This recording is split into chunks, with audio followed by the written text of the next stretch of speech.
Hello everyone, आज की इस क्लास में हम पढ़ेंगे प्लेटलेट के डेवलपमेंट मैचुरेशन की प्रोसेस को क्या बोलते हैं और प्लेटलेट के डेवलपमेंट मैचुरेशन में जो स्टेजेज आती है उनके बारे में आज की इस क्लास में हम समझेंगे।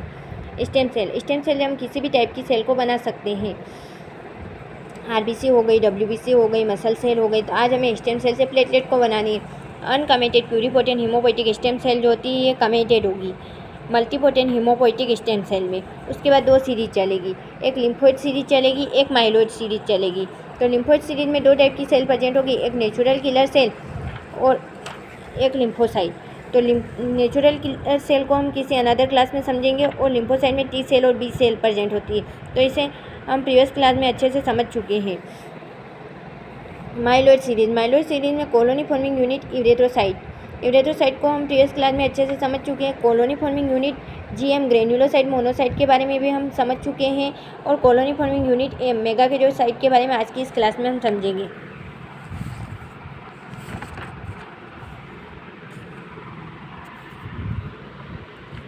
थ्रोम्बोपोइसिस, प्लेटलेट के डेवलपमेंट मैचुरेशन की प्रोसेस को हम थ्रोम्बोपोइसिस बोलेंगे। जैसे हिमेटोपोइसिस मतलब आरबीसी डब्ल्यूबीसी प्लेटलेट, इन तीनों के फॉर्मेशन की प्रोसेस को हमने हिमेटोपोइसिस बोला। आरबीसी के फॉर्मेशन की प्रोसेस को हमने यूरेथ्रोपोइसिस बोला।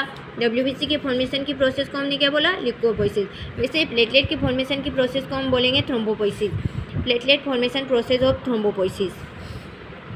Stage of platelet production, platelet के प्रोडक्शन में 3 स्टेज होती है, उन्हें हम समझेंगे। मेगाकैरियोब्लास्ट, फर्स्ट स्टेज जो होती है कौन सी होती है, मेगाकैरियोब्लास्ट। अर्ली प्रिकोजर मदर सेल होती है ये। इसका डायमीटर जो होता है 20 to 30 माइक्रोन होता है। इसमें न्यूक्लियस जो होता है राउंड और ओवेल, ये रहा न्यूक्लियस राउंड और ओवेल दिखेगा। न्यूक्लियस जो होता है राउंड ओवेल दिख रहा है रेड पिंक कलर का। न्यूक्लियस जो होती है 2 से 5% होती है। इसका साइटोप्लाज्म जो होता है ग्रेइश ब्लू कलर का होगा। इसमें नो ग्रेन्यूल्स प्रेजेंट होंगे, ग्रेन्यूल्स नहीं प्रेजेंट होंगे। प्रोमेगाकैरियोसाइट जो होती है सेकेंड स्टेज होती है। इसका डायमीटर जो होता है 30 to 40 माइक्रोन होगा। आपने प्रीवियस क्लास में समझा होगा ल्यूकोपोइसिस यूरेथ्रोपोइसिस के बारे में। उसमें क्या हो रहा था कि उनकी साइज जो होती है ना डिक्रीज़ हो रही थी, पर यहाँ पे क्या हो रहा है, साइज़ इंक्रीज़ हो रही है। यहाँ पे 20 to 30 माइक्रोन है तो यहाँ पे 30 to 40 माइक्रोन हो रही है। इसमें साइज़ इंक्रीज़ हो रही है थ्रोम्बोपोइसिस वाली कंडीशन में। न्यूक्लियस, इसका न्यूक्लियस जो होता है किडनी शेप का दिख रहा है। इसका न्यूक्लियस ये रहा, किडनी शेप का दिख रहा है, पिंक पर्पल कलर का। इसमें न्यूक्लियस जो होती है 1 से 2% होती है। इसका साइटोप्लाज्म जो होता है पर्पल कलर का दिखेगा, ग्रेन्यूल्स प्रेजेंट होंगे। थर्ड स्टेज जो होती है मेगाकैरियोसाइट, इसका डायमीटर जो होता है 50 to 90 माइक्रोन होगा। इसमें न्यूक्लियस जो होता है मल्टी लोब्ड में प्रेजेंट रहेगा, 14 to 16 लोब प्रेजेंट होंगे।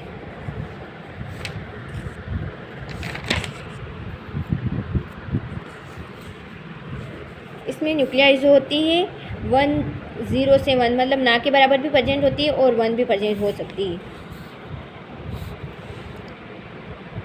ये क्रोमेटिन डिवाइड हो रहा है, ये प्रोजेक्शन निकले हुए हैं। इन प्रोजेक्शन को बोलते हैं सूडोपोडिया। सूडोपोडिया से प्लेटलेट का निर्माण होगा, प्लेटलेट मेचर होगी और सर्कुलेशन में आएगी।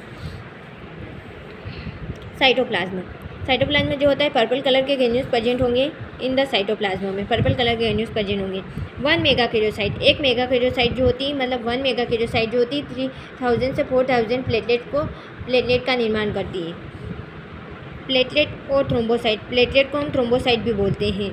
स्ट्रक्चर एंड कंपोजिशन, साइज, सबसे स्मॉलेस्ट ब्लड सेल कौन सी होती है, प्लेटलेट होती है। और सबसे बिगेस्ट जो होती है आरबीसी होती है, क्योंकि आरबीसी जो होती है मिलियन में होती है और डब्ल्यूबीसी जो होती है हज़ारों में होती है। तो सबसे एग्जाम में कई बार पूछा गया है कि सबसे स्मॉलेस्ट सेल कौन सी होती है, तो प्लेटलेट होती है। और सबसे बिगेस्ट का पूछे तो आरबीसी होती है। इसकी साइज जो होती है 2 से 4 माइक्रोन होती है।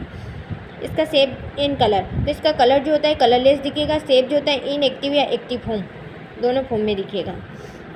इसमें न्यूक्लियस जो होता है नहीं प्रेजेंट होता है। प्लेटलेट में न्यूक्लियस नहीं प्रेजेंट होता है। प्लेटलेट की लाइफ स्पेन जो होती है 7 से 10 डेज होती है। उसके बाद जो होती है स्प्लिन के बाद जाती है। स्प्लिन में जो होती है मैक्रोफेज होती है। मैक्रोफेज इसको इनगप कर लेती है, जैसे आरबीसी में होता है वैसे ही होता है इसमें भी। नॉर्मल वैल्यू, प्लेटलेट की नॉर्मल वैल्यू जो होती है 1.5 से 4.5 लेग पर क्यूबिक में होती है। थ्रोम्बोसाइटोसिस, प्लेटलेट इंक्रीज होगी तो इस कंडीशन को बोलेंगे हम थ्रोम्बोसाइटोसिस। प्लेटलेट और इंक्रीज़ होगी तो इस कंडीशन को हम थ्रोम्बोसाइटोसिस बोले। तो किस कंडीशन में होगी? अगर रिमूव कर ली स्प्लीन उस कंडीशन में होगी, क्रोनिक माइलोइड ल्यूकेमिया की कंडीशन में होगी। थ्रोम्बोसाइटोपिनिया, अगर प्लेटलेट डिक्रीज हुई तो इस कंडीशन को हम बोलेंगे थ्रोम्बोसाइटोपिनिया। तो थ्रोम्बोसाइटोपिनिया जो होती है मतलब प्लेटलेट डिक्रीज किस कंडीशन में हो रही? बोन मेरो में कुछ डिसऑर्डर हो गया उस कारण हो रही, वायरल इन्फेक्शन जैसे कि डेंगू हो गया उस कंडीशन में होगी। फंक्शन ऑफ प्लेटलेट, प्लेटलेट की क्या फंक्शन है? तो role in the haemostasis, role in the haemostasis का काम करी, रोल इन द क्लोट को रिट्रैक्शन, क्लोट बनाने का काम करी, इसका रोल है।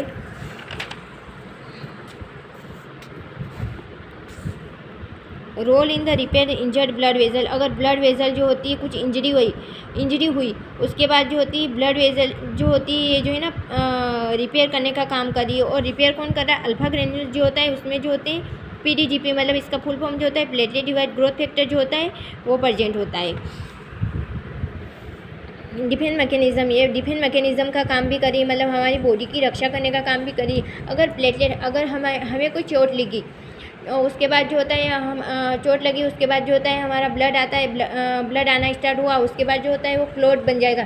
तो क्लोट किसके कारण बन रहा है? प्लेटलेट के कारण बन। अगर वो क्लोट नहीं बनेगा तो ऐसे तो हमारा ब्लड बहता ही रहेगा। इसलिए प्लेटलेट जो होती है ये क्लोट बनाने का काम करती है। Properties of platelet, properties platelet की, अरेसिन जो होती है मतलब जो स्टिकिंग हो जाएगी, एग्रीगेशन का काम करेगी, एग्लूटिनेशन मतलब क्लम्प बन जाएगा। प्लेटलेट ग्रेन्यूल्स, प्लेटलेट के दो टाइप के ग्रेन्यूल्स होते हैं, एक अल्फा ग्रेन्यूल्स प्रेजेंट होते हैं, डेंस ग्रेन्यूल्स प्रेजेंट होते हैं। तो अल्फा ग्रेन्यूल्स में कौन से होते हैं? तो अल्फा ग्रेन्यूल में क्लोटिंग फैक्टर फिब्रिनोजन होते हैं, 5 होते हैं, 13 होते हैं। प्लेटलेट डिवाइड ग्रोथ फैक्टर भी प्रेजेंट होते हैं अल्फा ग्रेन्यूल्स में, वस्कुलर एंडोथेलियल ग्रोथ फैक्टर भी प्रेजेंट होते हैं। और डेंस ग्रेन्यूल में जो होती है एडीपी मतलब जो इसका फुल फॉर्म जो होता है एडिनोसिन डाइफॉस्फेट होता है डेंस ग्रेन्यूल में। सीरोटोनिन होगा, फास्फोलिपिड होगा और कैल्शियम होगा, ये जो होते हैं डेंस ग्रेन्यूल में प्रेजेंट होते हैं। Thank you.